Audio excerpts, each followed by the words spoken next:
কিতা লাগে আইছেন থানাত? গত 16 তারিখে একটা অ্যাপ্লিকেশন জমা দিছি। আচ্ছা দিছে যে আমরা গ্রামে মদ বেচা বন্ধ হয়েছিল। আচ্ছা এটার কারণে আমি কেস টেস না। আমরা আচ্ছা কয়েকজন মহিলারা আইসি সারিয়া কেস দিছে। আচ্ছা তো 77 জন সিগনেচার আছে তারা। আচ্ছা তারপরে তো স্যাররা গেছে গিয়া তদন্ত করছে। হুম তারপরে 16 তারিখ করে আমরা প্রতিদিন সব মহিলারা গ্রামে প্রায় 15 থেকে 20 জন মহিলারা হুম আমরা রাস্তায় রাস্তায় মানে পেট্রোলিং করি, আচ্ছা মানে জিনিসটা ধরার লাগে। আর জিনিসটা বিক্রি করে নিই আমরা, যদি কোনো প্রমাণ না পাই তাহলে তো আমরা কেস দিতে পারতাম না। আচ্ছা তারপরে এইখানে তো পাই না আমরা জিনিসটা। আচ্ছা এরপরে আবার আমরা রাস্তা দিকে দেখলে আমরা গালিগালাজ করে কে করে? ও রাজু মালাকার। আপনার কিতা লাগে? আমার ভাই লাগে রাজু মালাকার। আপন ভাই? গালিগালাজ করে ওখান আমরা সব মহিলারা হইয়া আবার মানে হে মদই বিক্রি করে গ্রামে? ওই এটা বিক্রি করে অনেক দিন থাকি, দীর্ঘদিন থাকিয়া। শুধু হেও নাই, আরও 2-1 আছে আর কি। তো এই সংগ্রামের পর থাকিয়া মানে সেদিন শুনলাম তারা আবার পুলিশে দড়িয়ে লইয়া আইছিল।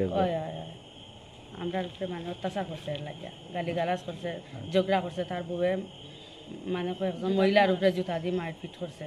এর কারণে আমরা কেস দিছি। তো আমরা তো আর খাই না, এখন কী করবো। আজকেও বাইরে হয়েছি সন্ধ্যার পরে, বাইরের পরে একজন মানুষ আর কি রবীন্দ্র দাস গাড়ি লইয়া আইছে। আবার পরে এখানে তারা বাড়ি ঢুকছে, আবার হে লইয়া আইছে দোকানের সামনে। আমরা কিচ্ছু কইছি না, কই গাড়ি লইয়া আইছে, অনেক জিনিসপত্র তো লইয়া আইতে পারে। এর কারণে আমরা কিচ্ছু কইছি না, না কই। আর তখন রাত্রে 8:30টার মতো হয়ে যায়। কই যাই গিয়ে যার যারের বাড়ি তৈছে তো মোটামুটি একটা রাস্তা কাটছি।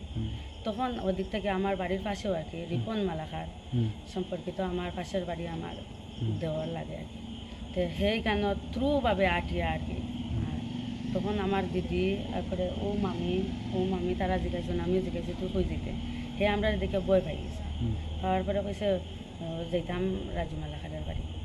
হ্যাঁ, এরপরে রাজু মালাকারের বাড়ি আইসে, আমরাও পিছনে মানে দাওয়া দিয়ে আইসে। আইয়া সারিয়া খাইছে, খাইয়া সারিয়া একটা বোতল লইছে, লইয়া সারিয়া মানে আমরা সামনের দিকে না আইয়া উল্টা রাস্তা দিকে আর কি দৌড়িয়া তার বাসা যেতে গিয়েছিল। তখন আমরা দৌড়িয়া গিয়া মানে তার সামনা বেরছি, মেরিয়া সারিয়া তারে ধরছি। ধরার পরে মানে কইছি বোতল খই দে, তুই খাইছ? হ্যাঁ, বোতলটা ফালাই দিছে জঙ্গলও, আর একবারই জঙ্গলও ফালাইছে। আর মুখের মধ্যে খুব গন্ধ করে। তখন জিজ্ঞাসি তুই কই খাইছ? কইছে আমি তো রাজু মালাকারের বাড়ি খাইছি। তখন আমরা ফোন করছি প্রায় 7 থেকে 8 বার, বড়বাবুর কাছে ফোন করছি, কোনো ফোনের উত্তর নাই। ম্যাডামের কাছে ফোন করছি, ম্যাডামের কাছে আমি তো অসুস্থ, আমি ছুটিতে আছি। আচ্ছা ঠিক আছে, আমি জানাইয়া দিয়া না। প্রায় আধা ঘন্টার মতো